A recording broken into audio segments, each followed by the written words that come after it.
Hey guys, you're listening to the Energy of the Untamed Heart podcast, where we talk about uncaging your divinely gifted wild heart to be as free and expansive as you were born to be. My goal is to use our stories, guest interviews, and your questions to tease out what has been keeping your wild heart under wraps. I'm your host, Mielle Fox, and together we will shatter the myths of our old stories to set our wild heart free. So thanks for choosing you and showing up today. Welcome to another episode of Energy of the Untamed Heart. I am so excited to bring my guest, Pamela Lynch, in today. She is a spiritual librarian and publisher. And the huge, exciting news is that she has a new publication, a new book that will be available shortly. I'm going to let her jump in and tell us all about it. We're going to take a little dive into what does it mean to be a spiritual librarian? What are the things that have come to Pamela that she brings forward to the world through her experiences? So without further ado, Pamela.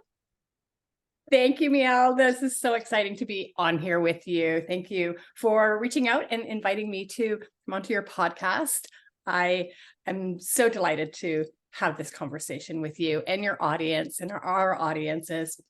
Let me start with Beyond the Shift, Volume 1 is available now on Amazon.com. So if you search Beyond the Shift by Pamela Lee Lynch, it will come up. And it's in all markets. It's Canada, in all US, markets. UK, Canada, Australia. US. Yeah. Exactly. Yeah. Fabulous. Globally accessible. Love it. Yes, because we have an international audience in the book. So there's 12 beautiful souls who said yes when I put the invitation out to co-create and collaborate and create this anthology. And the stories are amazing, like unbelievably life-changing. Seriously, the authors are talking about everything from crystal healing to connecting with your angels to indoctrination and dogma and loss. Yeah, it's got it all. And what it really is, what I'm super excited about was when I went to grab the link, we had a launch party. And so we had a book launch party a couple of days ago. And when I went onto Amazon to grab the link to share, we were #1 in energy healing, and we're still sitting in #1 in new releases. I love it. So not in, yeah. And I love that what you have birthed forward and brought forward is literally a cornucopia of spirituality. So on so many levels, in so many realms, so that it isn't just a one and done. It's categorized surely under energy healing, but within that, there are so many different, call them instruments in the symphony, I guess is the best way I can say it. And I think it's just phenomenal. I love that you have brought decades and decades of experience and knowledge and wisdom in editing and publishing, and use those as well as your capacity to tap into the portal of the beauty of writing for people to bring all of this together. I love it. Mm-hmm. I'm so excited for you. Yes. Yeah. Thank you. So tell us how did this begin for you? How did you feel the shift for yourself from let me do traditional career-based, I'm in publishing, to I really want to bring this information forward? Excuse me. Excuse me. I was actually downsized. I started in publishing it was a job. It was like I applied for a job as a production. I think it was like a typist back in 1980. And so I was 22, landed in this publishing company, and I worked for 2 different companies through the 31 years. So 10 years with a company called HRW. Then I went to Wiley. I grew up in Toronto in Canada. And so it's a really small community. Throughout the world, the publishing industry is very small.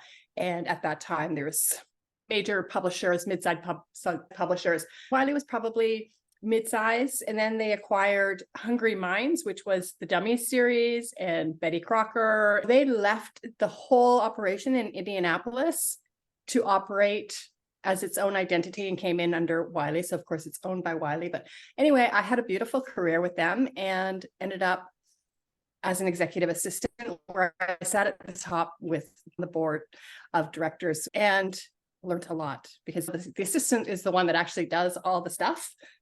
The president and the VPs tell the person what to do, and then you actually go out and you do that. So I learned publishing from a lot of different angles, and then I was their web producer in my last 13 years.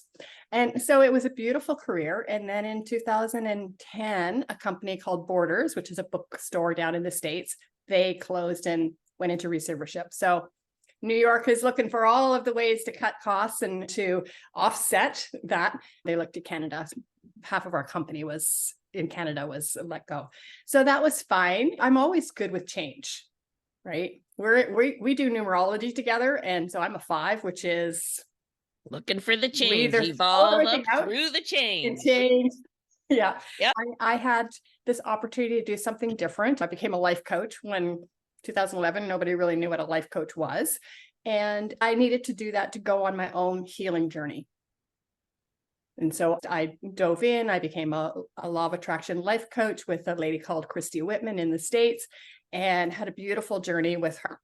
And then I kind of went down a rabbit hole of, well, I can do technology because I was a web producer and I can help people with this. So I couldn't settle, right? I was just spinning, trying to find my place, until 2017, when I became an author in an anthology. And I looked at it and I went, this book was never edited. And so I just went, oh my goodness. I was like, my chapter was fine. It was because I grew up in the industry. I knew how to write and edit. But I looked at it and I went, if ever I publish a book, people are going to be so proud to be in it. And so in a year, it took me a year, but a year later, I started my publishing company. It was late 2018, and published 4 books in my first year, and started writing programs. And I started this thing, which I didn't know at the time. I thought it was co-writing. So in the writing course, we would come in and we would do some content and we would all write. Well, the very first time I did that, I went into meditation. And I do that all the time now, and I call them sacred writing sessions. And that's how those were born. And what happens is people come into a Zoom call and they write, and I run energy. So I meditate, I go deep, I kind of step aside because I don't want to be in the way of their energy flow. I open up the doorway to the portal of language. It's a huge portal. And I had someone who is a code seer share that with me. So I didn't know that I was doing that until I saw and heard the words portal of language. And what happens is it opens up this stream of consciousness for people. My clients they're all spiritual leaders, or they're spiritual healers. And some of them are channelers. What happens when people are channeling is it gets interpreted in the body. And so quite often we'll receive something, and then we do our own sort of diagnosis of the words, right? The other thing that happens is people are visual and they can see things. So that's like the book, The Timelines of My Future, that I published earlier this year with Skyly Cash. And she sees grid lines. She sees the grid lines in people's bodies, in their field. She sees the earth grid line. She's an earth healer as well. And then she also sees it in the universe. And she couldn't find the words for it. She could see it. She understood it. But it wasn't until she came into sacred writing sessions that she actually was able to receive the language for it. I love this. And she attributes that in her book. Yeah, there's a whole page on how powerful that was for her.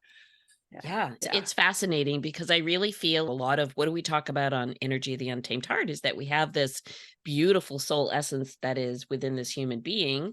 And many times we have it sort of blocked or covered, or we don't know how to express well what it is that we're experiencing, what that vibrational information is that we experience. And so for some of us, it comes through in words in writing, and some of us see it as these grid lines, and some of us feel it in our body when we're moving or dancing, and some of us feel it come through crystals, or there's just lots of different ways that we receive and experience the messages, so to speak. And I find it fascinating that, for example, this previous book visually identifies and sees these energetic grid lines, understands they have a message and a meaning, but at a little bit of a glitch, loss, confusion of how do I now translate and convey what it is I see, feel, and can sense into a language that I can then share out to the collective so that others can have a better understanding of the message. And I love that, Mhm. because I think it varies for all of us. For some people, it's the written word. For some people, it's the numbers. For some people, it's stars. For some people, it's whatever the grid lines, code, whatever that thing is. And I really feel so strongly that here on Earth, of course, we reading and writing is a huge piece of our existence on Earth. It is how we do everything. I mean, take it as simply as you get in your vehicle and you go to the store. How many traffic signs do you see and need to interpret, whether that's in words, letters, symbols, whatever the thing is? It is our way as humans of communicating to one another. And so to have you be the conduit through which somebody can use their understanding of a message and then reconfigure it in such a way so that we can all understand the message is a phenomenal gift. I think it's phenomenal. Yeah. Thank you. We receive this information of what our gifts are in short segments, right? So when someone said to me that I hold open the doorway to the portal of language, and somebody else said to me, you're a spiritual librarian. So these were channeled messages that other people brought to me because they saw that in my code. And as soon as I heard those things, it's, first of all, you go, no, right? Like, no. Like what happened in 2018 was I had sessions with a business coach, and she was in town for another conference, and I won her a big package. So I had 4 2-hour sessions with her, and she was in town. So I invited her. It was Canadian Thanksgiving. And so I invited her over for dinner, and we had a lovely evening. And she said, okay, like, I know like this tiny little bit about you. I know you're a life coach, but what else? And I go, well, you know, I was in publishing for 31 years. And she almost leapt across the couch at me. And she's like, what? And nobody knows that about you? I go, no, it's what I used to do. And she goes, I don't know. She goes, if you're doing something for 31 years, I think it might show up in your business, but what do you think? Right. So I examined that.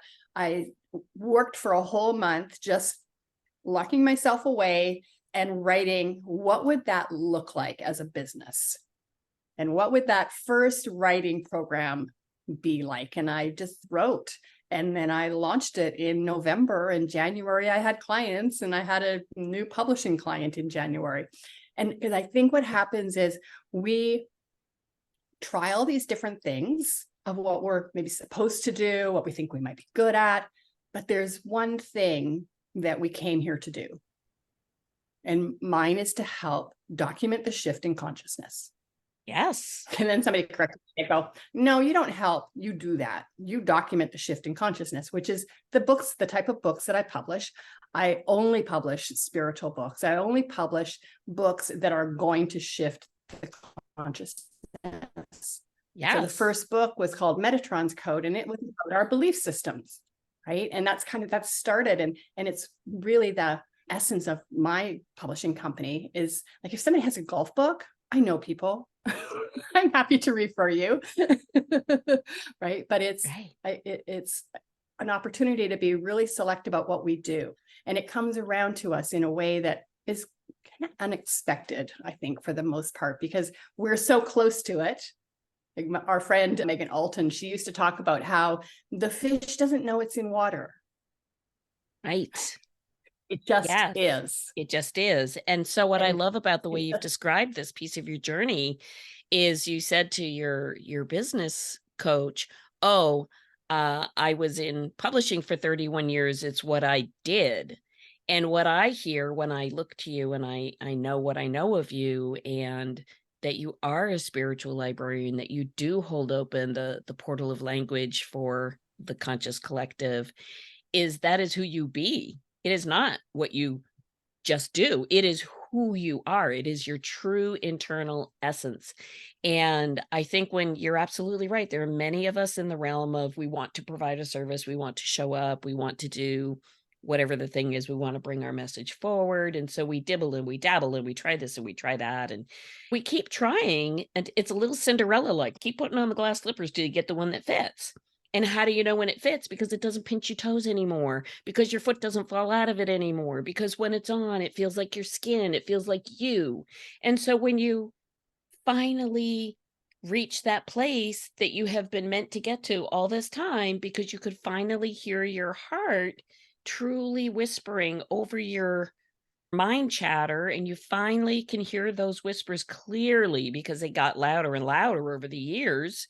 And, universe kept dropping you into these spaces and places to receive those messages, so that when you finally got to that place, like, oh, I am Pamela Lynch, spiritual librarian, and this is who I be, and this is how I be it. I bring this forward. And when it finally hits, it's kind of like the oh duh moment. You're like, oh, this feels good.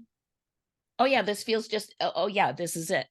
Because it feels in your being, it feels like home. I don't know how else to say it other than when you finally get to the thing, it's not, you don't ever say, is this right? Is this the right thing? You don't even have that thought. You just say, oh, I'm home. This feels good And to that's me. really what it feels like. Yeah. Because it's the essence of who you are, right? It's your being.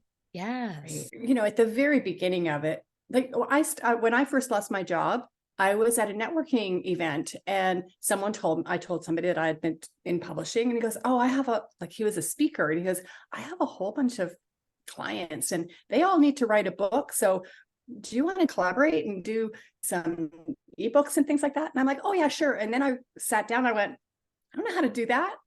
I don't know anything about Amazon and how to produce the book. Just because I was in publishing for 31 years didn't mean that I knew all of the ins and outs of the actual publishing doing of it. I knew the process, right? I've seen the process over and over. I knew all of the employees and all of what their tasks were, but I didn't know the nitty-gritty of it. And so it was only like everything else, where you just try, you just do it, and you do your first one, and then you do your second one, and this was my seventh book. Beyond the Shift was my seventh publication. And I learned something new in every single book, in every single process of the writing and the editing and the publishing process. And that's the whole thing. We are forever's a funny term, but as long as we're here experiencing life on earth, I feel that in every moment of every day, we are either the student or the teacher. We're either learning it or teaching it, A or B. And I don't think that learning ever really stops until you're not here anymore. And each experience and each book and each author and each event that you experience and go through has something new to teach us. Always. Always. Yeah. And doing an anthology was a whole different project than working with a single author, because all of the other ones have all been single authors working one-on-one, taking them through the process. And the anthology was different because now there's 12 people. And so, so now, and because I called in group coaching, right? So I want to do group, I want to do larger groups, right? And so that's how that showed up for me. Yeah. Right. And I still do one-on-ones. And, I want to get to the place in my business where I can hire the editor. I already have a proofreader. So our lovely friend Lucy is the proofreader for my books now, because you need another eye on it. So, I was it's funny because I look at different things, I see different things and I see people going, oh my gosh, it's like $800 to edit a book. Like, that's crazy expensive. No, do you know how much time it takes to edit a book? Like, an editor actually costs $3,000-$4,000. I right? think like, it's not. I'm so glad that you're talking about this, because I think, so from a consumer end, we think, oh, let me jump on Amazon and buy my $25 book or whatever it may be. And they shoot it off to you and it shows up in a couple of days and you read it and you're like, oh, that was great. And then you either pass it off to a friend or it sits on your shelf or you read it 6 times, whatever one does. But I don't think, as the consumer, we understand not only the birthing of the idea, which could be years in the making, but then all of the moving parts that are needed to bring this idea forward into a reality and then place it out to the world in such a way that it can be received.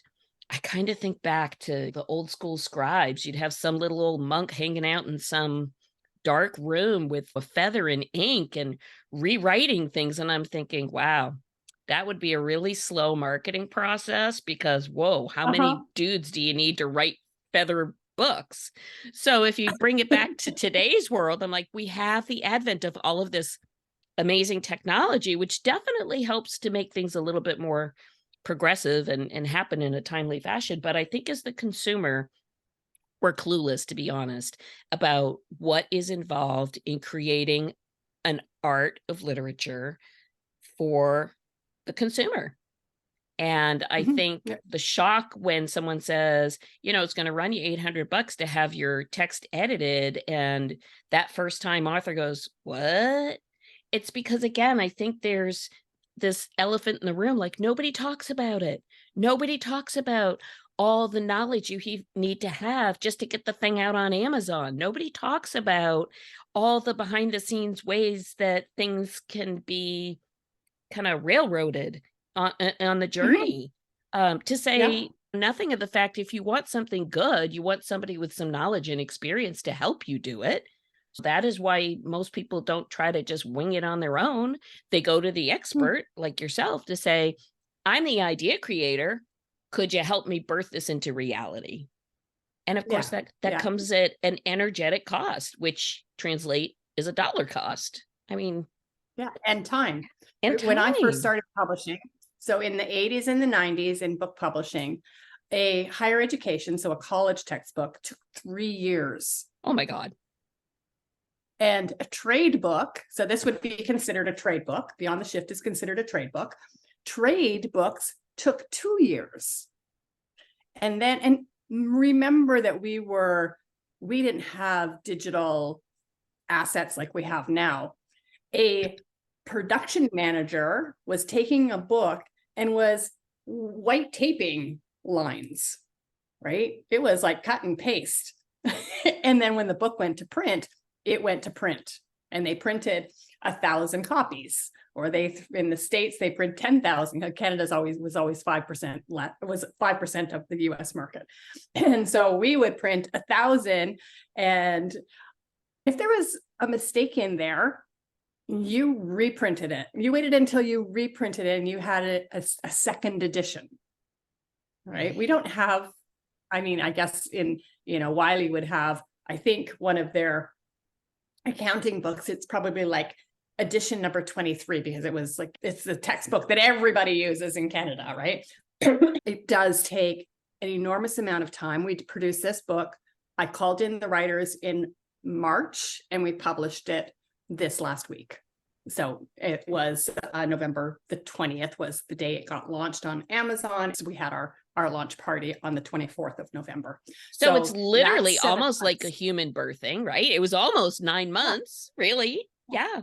Well, I tell clients that if you have an idea that won't leave you alone, the book is already written in the quantum field, and our job is to bring it down into physical form. Yes. Right. And if absolutely, you have the idea and you don't do anything with it, it's going to go somewhere else. Somebody else is going to write the book. Yeah. Right. And it's just like any other idea, not just books, but any idea that you have. You are the receiver of the idea, and it's up to you to take action and move that forward. Yes. No action, no output. Well, and I so love that you chose, just for the numerology people who might be listening in. So 2023, Universal Year of the Seven, inspired action step through faith and trust. And this is the year, even though the idea had been present a couple of years prior, this is the year that the step was taken to bring it to fruition, to bring it out. It's just so characteristically synchronous, shall I say? Yeah. And just amazing. Just amazing. I love this. Yeah. Yeah. And I did literally have this idea for the anthology several years ago, but it was 2 years ago that the name came to me, Beyond the Shift. And it wasn't until March this year I did a funny little TikTok and said, oh, I've had this idea since lunch. Since lunch. There's an anthology Lunch 2 years ago. Right. Right. And then I, because that was just the sound on TikTok that I used. And it kind of got a little bit of attention. And I had several people message me and say, hey, tell me about it. Tell me about it. And so I, DM'd the people who were asking about it. And then I sat and I went, okay, so now I have to put up a web page for people to go through an application process, because I don't know the people on TikTok that are reaching out to me. And I did that. And then I sat and I went, well, I wrote a list of people like 2 years ago when I first had this idea.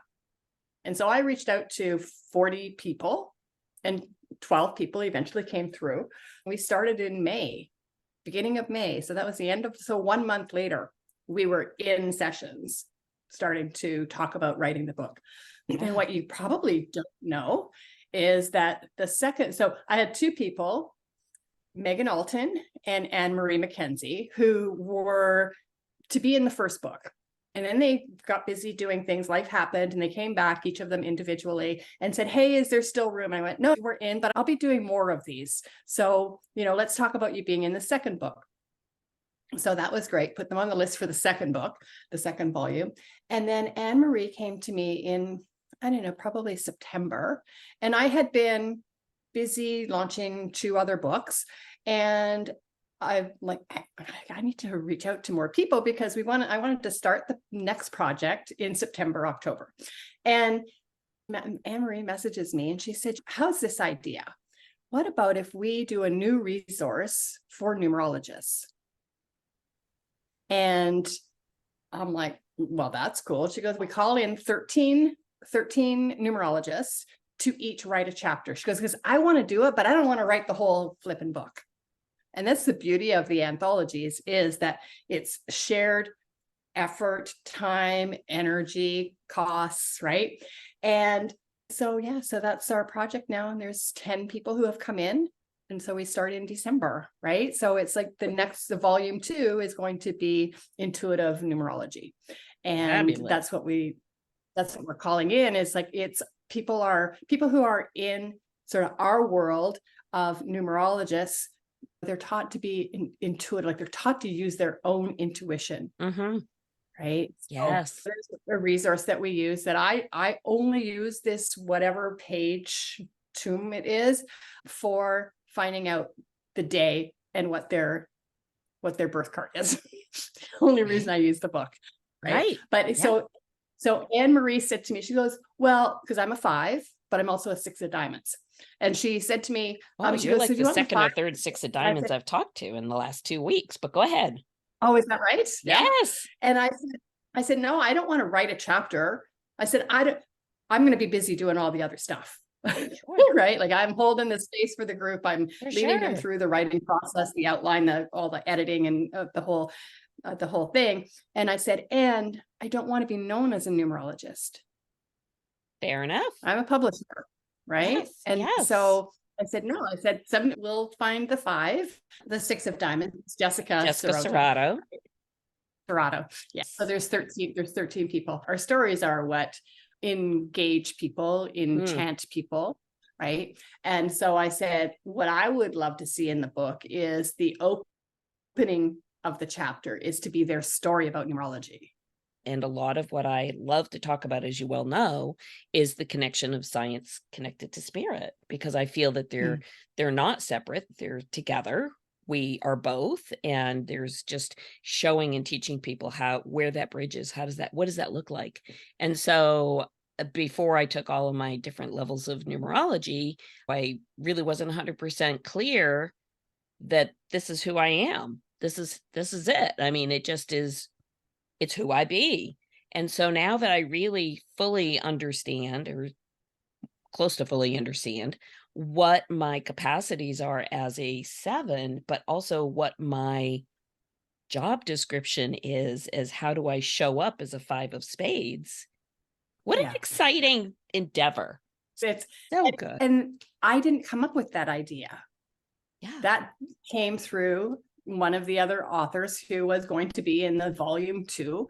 And it was twist on, let's write about this. And so it's different. And I see that when I first started the book Beyond the Shift, I knew it was a series. Like, I knew that there was going to be multiple volumes, because we're in the shift in consciousness, but it might take who knows how long, because it's taken us 100,000 years to get here, to get Right? all muddled up with all these belief systems that we have. And now we're unwiring them. Right. Unmuddling, for sure. Yes. And so it's a lot of undoing, and it's a lot of remembering of who we really are. That's where we're at right now. And so these books, there are a lot of breakdown and breakthrough anthologies, and they're beautiful stories, right?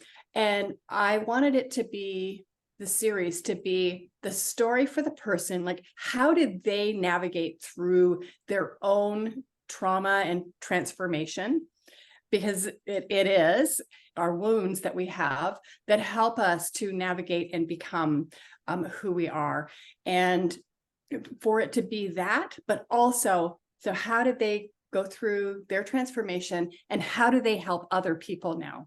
So those are all the authors that are in this book.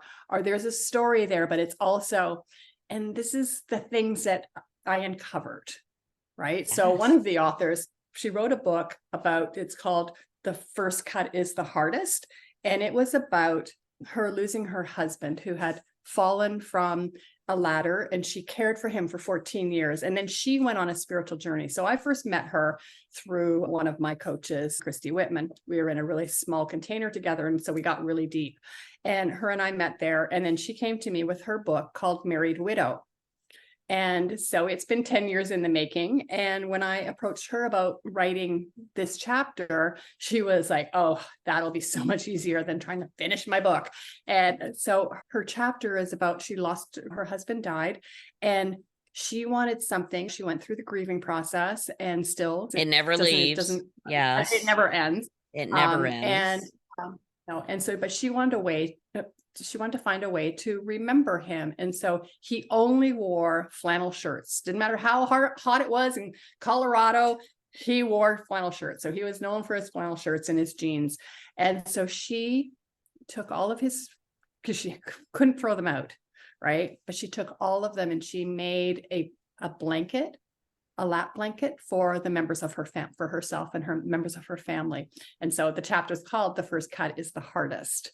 Right. Oh, wow. Actually, and goes through this. She takes us on this journey of what that was like for her to actually make the first cut, to measure it all out, and to put it together, and to want it to be perfect. And then several times in the book, she said something about it not being perfect. Let me just see if it pops out to me. Oh yeah, trusting myself and perfectly imperfect, or just doing my best. And so she repeats that through the chapter, this notion that we want things to be perfect, and it's not going to be perfect. Yeah. Right. Yeah. And so such beautiful stories in the book, and we're so excited. It just, like I said, it's like hit #1 in energy healing in the new releases. It's like, I don't know, 33 in personal transformation, and number 10 in, I think, spiritual and emotional healing. Like, it's just so good. It's sitting there. Yeah, it's so good. And we're so excited. And that's the nice thing about the anthologies, is that you have 13, in this particular book, you have 13 people's energies behind it and sending it out into the world. Several of them said, that everyone should write a chapter in an anthology, because the healing that happens through the process. So it's not just about writing the story. It's like with Lucy's story, she was the proofreader. So the author read the chapter first, then I got to read it, and then Lucy got to read it before anybody else, right? Yeah. And so her own chapter, she was reading the other chapters, and she goes, oh, I can be way more vulnerable. And so she went back and sort of worked through her chapter again and got really vulnerable. And that was the beautiful thing about it, is that people, they opened up and they cracked open just a little bit more through the writing process. And I know that happened for me when I wrote my chapter, I don't know, 6 or 7 years ago. I wrote 3 different stories, because it was like, I wrote one, I went, oh, that's not quite the story. And I wrote it again. Oh, that's not quite the story. And then I finally wrote a story that was talking about my ex-husband. But he's like, who's gonna hear this? I'm putting it out there. So he's a narcissist. And so I had to navigate the leaving of him. And it was really hard because I loved him deeply. And we had a really great marriage of 20 years, but it wasn't healthy for me. And so when I wrote my chapter, one of the things I realized was that we were both wounded, but he's more wounded because he doesn't know he's wounded. Right. And I think that that's the heartbreak of someone who has an emotional disorder like that, is that we don't know it going in, because we're attracting that person, right, for our own healing. Right. And so a lot of that happens as people write their chapters, and in the other anthologies that are being produced, where it is the breakdown and breakthrough stories, they're beautiful and it's like the process for the author. Yes. Right. And people reading it, they can see themselves in that story. Yes. And the thing I love about this is I think it's beautiful because it's like a dual purpose. It's serving as a modality for healing for the writer, but it is also serving as a reminder to those who read it that we are not alone. That we are not alone. We are actually all one. We are all from love, return to love. And we've just created these various stories over our lifetime. And the sharing of that is truly my little phrase I love to say is, we're truly healing one heart at a time. So we write our chapter, we tell our story, we work on healing our own heart. When we start to heal our heart, then we can help to spread the information forward and start to heal the hearts of others one heart at a time. So I love this. This is so great. So remind me one more time. Just say it again. It will go in the show notes, but how, especially for our birthing authors who have been on the fence, like, oh, I don't know if I could write. I don't know if I should write. I don't know if I have anything to say. I don't know who might read what I want to write. How do they find you? How can they reach you? www.pamelaleelynch.com. Beautiful. And I see you're probably available on most of our social media platforms. I am. And I wrote on the front of this book, the anthologies, and it'll go on the front of all the anthologies, compiled by Pamela Lee Lynch, Lee, because that's my name that I use. Pamela Lynch was gone for Facebook, and so I put Lee in there. So now all my social media is Pamela Lee Lynch. Beautiful. It's perfect. I will put all this in the show notes. I'm just so excited for you. Congratulations. This is a beautiful anthology. I encourage anybody who wants to learn a little bit about themselves, jump right on Amazon, grab yourself a copy, because you are a beautiful, beautiful soul and absolutely our spiritual librarian. I thank you for taking your time today. So good. Thank you, Mel, for inviting me to be here with you. It's been a lovely conversation. Thanks. Thank you. What a beautiful conversation I had today with Pamela. It's another example of how we can share our gifts to lift the collective. Be sure to look at all of her publications, especially the most recently published anthology called Beyond the Shift, currently available on Amazon in all markets. All these links will be posted in the show notes to make things easier for you. As always, feel free to tag someone who might be looking for that special holiday gift idea. Book is a great thing to have in your arsenal, I shall say. Who doesn't want to have a new book to read? If you saw the side table next to my bed, you'd be shocked. Books, books, books, books, and more books. Stay tuned. I'll be releasing a variety of both solo minisodes and guest interview episodes all month. Subscribe so that you can receive notifications for all releases. And of course, I would be ever so grateful for your 5-star review. This keeps the algorithm running and keeps the podcast showing up for folks to find. Feel free to follow me on social media, Facebook and Instagram, of course, at MeLFox, or on the website at www.foxdenenergetics.com. And stay tuned for the upcoming monthly meetup called Unconditionally You. So much love to you.